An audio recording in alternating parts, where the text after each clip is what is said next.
Assalamu alaikum warahmatullahi wabarakatuh. Miongoni mwa majambo ambayo aliyasema Mtume Muhammad sallallahu alaihi wasallam katika zama zilizopita, leo yanadhihiri katika zama zetu. Mtume sallallahu alaihi wasallam alisema, yuhibbuna dunya wa yansawna al-akhirah, watu wataipenda dunia lakini wataisahau akhera. Kwa maana gani? Kwamba watu wataishi katika maisha ya dunia kana kwamba hawafi. Wataishi katika maisha ya dunia kana kwamba hawana hesabu baada ya kufa kwao. Wataishi katika maisha ya dunia, hawatatengeneza akhera zao, bali wao watakuwa wanatengeneza dunia yao. Jambo la pili, Mtume Muhammad sallallahu alayhi wasallam anasema, yuhibbuna almal wa yansawna alhisab,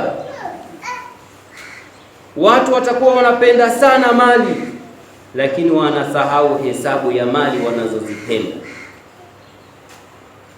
Watu wanapenda sana mali, wanasahau hesabu.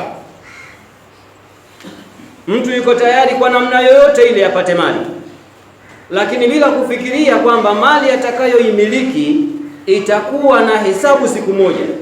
Ataulizwa namna gani aliipata, namna gani aliitumia. Kila mmoja kati yetu, chochote utakachokuwa unamiliki, hakikisha ni kwamba siku moja utaulizwa ulikipataje na ulikitumiaje. Mali uliyokuwa nayo uliipata vipi?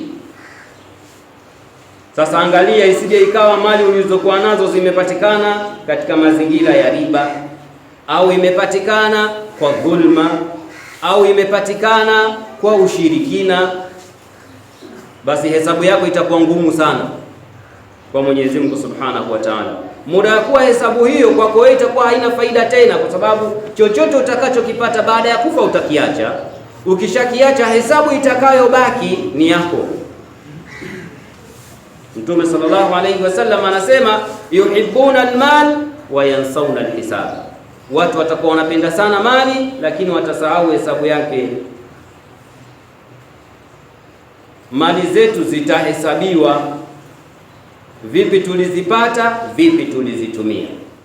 Jambo la tatu, Mtume sallallahu alayhi wasallam anasema, yuhibbuna almakhluq wa yansawna alkhaliq, wanadamu watakuwa wanawapenda sana viumbe wenzao lakini watamsahau muumbaji. Leo kila mmoja anatambua kwamba leo ni yaumul jumaa, na Mwenyezi Mungu Subhanahu wa Ta'ala alishatutangazia, idha nudiya lisalati min yaumil jumaa fas'au ila dhikrillahi wa dharul bay', mtakaposikia ulingano, mnada, wito siku ya Ijumaa, basi achaneni na biashara zenu. Acheni kuuza, acheni kununua, acheni kufanya kila unachokifanya, kisitishe hapo. Kimbia, elekea katika mwito wa Mwenyezi Mungu Subhanahu wa Ta'ala, mpaka kunafika saa 7 kamili msikitini watu wako mmoja mmoja, tena ukiwakuta wazee. Alhamdulillah rabbil alamin. Jambo la 4, Mtume Muhammad sallallahu alayhi wasallam anasema, yuhibbuna dhunuba wa yansawna tauba, watu watakuwa wanapenda sana dhambi alafu wanasahau kutubia. Dhambi watu watazipenda sana na watazitengenezea njia nyingi sana ili zitendeke, lakini kutubia watu wanasahau. Kufanya tauba watu wanasahau. Imefika pahala mtu yuko ndani ya msikiti, yupo msikitini mtu, lakini anabeti kwenye simu yake. Wakati anabeti, yani anabeti kamari kwenye msikitini, yupo anacheza kamari msikitini na simu yake kubwa, kwa kuwa watu hawamuoni, kainamia simu yake, anacheza kamari, anabeti msikitini. Acha msikitini, popote ulipo, kubeti ni haramu, ni kamari, lakini anaiona dhambi yake ni katika jambo zuri, jepesi, halina tabu wala nini. Anaona kitu cha kawaida tu sana kucheza kamari. Na Ibilisi ametengeneza njia nzuri kwa watu wake, ametengeneza njia nyepesi kwa watu wake. Yani hiyo kamari kucheza sio mpaka ukutikane uko kwenye banda la kamari au ukutikane uko kwenye piesi. Popote ulipo, uko njiani unatembea, uko msikitini umekaa, nyumbani kwako umekaa, kamari inachezeka vizuri tu. Hizi ndio njia alizozitengeneza Ibilisi, kuwa na njia nyepesi nyepesi ili kusudi watu waingie wengi. Ndugu zangu, maneno ya Mtume sallallahu alaihi wasallam alitutahadharisha tu, lakini tunakoelekea kama hatukuyazingatia tunaelekea sehemu mbaya sana. Sehemu ambayo tunayoelekea ni mbaya mno, kwa sababu Ibilisi alishaapa na Mwenyezi Mungu aliyanukuu maneno yake Ibilisi alaihi laana kusema kwamba nitawafuata hawa watu ambao wanaonekana ni bora, mbele yao, nyuma yao, kushotoni kwao na kuliani kwao, mpaka niingie nao katika jahannam. Na kweli leo kama kuna mtu kapona kuhusiana na habari ya mpira, sema alhamdulillahi rabbil alamin. Lakini wengi tuliopo sio Waislamu, sio Wakristo, sio makasisi, sio mashekhe, wameingia moja kwa moja katika dhambi ya mipira. Na mpira, usije ukaona tu unatazama tu mpira, lakini mpira una vishawishi vingi sana vya wewe kupata dhambi, vingi tu. Ikifika kwenye mpira katikati na muda wa swala umefika, hautatoka. Kama kweli unapenda mpira, hauwezi kutoka kwenda kuswali wakati mpira unachezwa, huko unaangalia skrini, huwezi kutoka. Sasa tayari umetengenezewa kitu ambacho cha kupuuza kitu muhimu cha maisha yako ya baadaye kwa ajili ya kuangalia kitu cha kipuuzi. Sasa Mtume anasema watu watakuwa wanapenda sana dhambi, lakini wanasahau kutubia. Na mtu anaweza akafanya hiyo dhambi wala haisi chochote kwenye moyo wake. Na ukiona kuna jambo umelifanya la dhambi Mwenyezi Mungu halipendi, halafu nafsi yako haikutetemeka, haikupata hofu, amini kwamba nafsi yako inakwenda kuingia katika unafiki. Na unafiki ni kitu kibaya sana.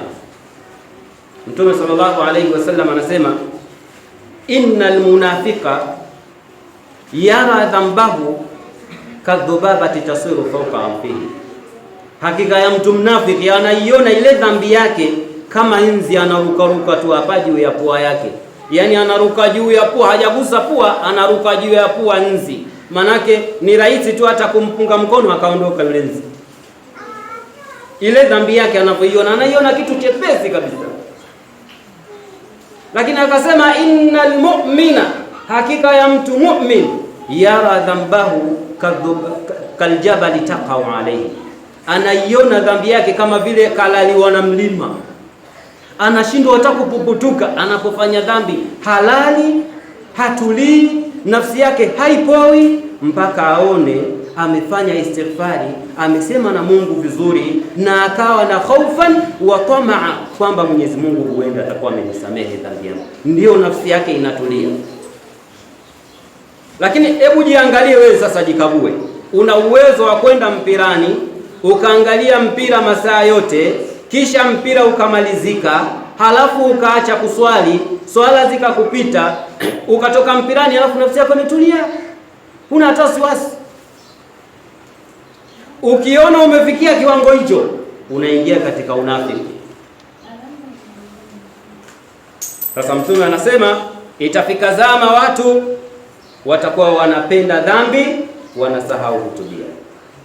Jambo la tano, Mtume sallallahu alaihi wasallam anasema yuhibbuna alqusura wa yansawna alqubura, yani itafika sehemu watu wanapenda kutengeneza majumba makubwa kwa kushindana kujenga, lakini wanasahau makaburi. Mtu anajenga nyumba, anasikilizia mwezi anapojenga. Ana kiwanja chake kikubwa, kaja mwenzie kaanzisha foundation, anasema subiri kwanza ajenge amalize, alafu mimi nimdhalilishe. Anajenga nyumba yake mwenyewe, anaiona nzuri, kaitengeneza, alafu naye anakuja kuweka kiota chake kikali zaidi ya kile. Watu wanashindana kujenga, wanasahau makaburi. muda wa kuwa kaburi ndiyo nyumba ambayo mtu atakwenda kuishi kwa muda mrefu, na ni nyumba ya kwake peke yake, hakuna mwingine atakayekuja. Tabu zake ni zake, raha zake ni zake ndani ya kaburi. Lakini katika majumba unaweza ukajenga nyumba we nzuri. Angalia zama tulizokuwa nazo sasa hivi. Kipindi cha nyuma wazee wetu wanajua, ukivuka reli kwenda Boma Road kule utasikia nyumba ya bwana fulani, nyumba ya mheshimiwa fulani. Hiyo nyumba ukiambiwa nyumba ya fulani, nyumba kweli, lakini nyumba ile ilikuwa nzuri kabisa. Ile ilijengwa na miti, kwa kipindi kile ilikuwa ni nyumba kali. Leo hii unaambiwa kama itabomoka nyumba yako hiyo ya miti uliojenga, hatutaki ujenge nyumba ya design hii, ujenge gorofa kama uwezi hama. Ina maana ile nyumba ishaondoka thamani yake. Kwa hivyo kumbe nyumba za duniani zinaondoka thamani yake. Nyumba peke yake inayobakia na thamani yake ni nyumba ya akhera. Akhera, nyumba zile zinabaki thamani yake. Lakini nyumba ya akhera inajengwa wapi? Inajengwa katika maisha ya dunia. Mmoja katika washairi anasema, la dara lilmar'i ba'da almauti yaskunuha illa allati kana qabla almauti yabniha. Hakuna nyumba ambaye atakayekwenda kuishi mtu baada ya kufa kwake huko akhera, bali ni nyumba ambayo kabla ya kufa kwake aliijenga. Wa in banaha bi khairi tawaba maskaniha.